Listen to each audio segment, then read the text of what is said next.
जो सर एक birds act है, बैनिंग ऑफ अनडिपोजिटरी रेगुलेटरी स्कीम, वो इसलिए बर्ड्स एक्ट आया, ये जो पैसे का रोटेशन होता है, मनी रोटेशन, ये इस पिरामिड मॉडल को यूज करते हैं।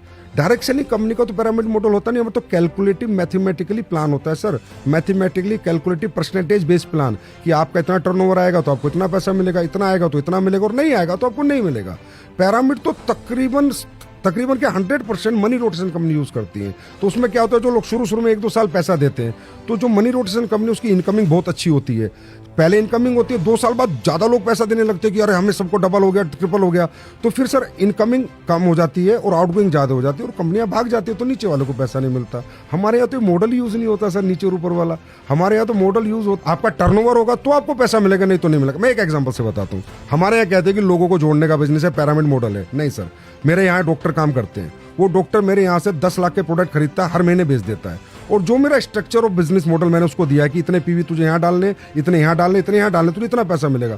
सर वो बिना एक आदमी को जोड़े उतने ही पैसे कमाता है, सिर्फ प्रोडक्ट बेच के उनके पीवी को प्लेस कर करके स्ट्रक्चर में। अब आप ये बताइए पिरामिड मॉडल कैसे हो गया?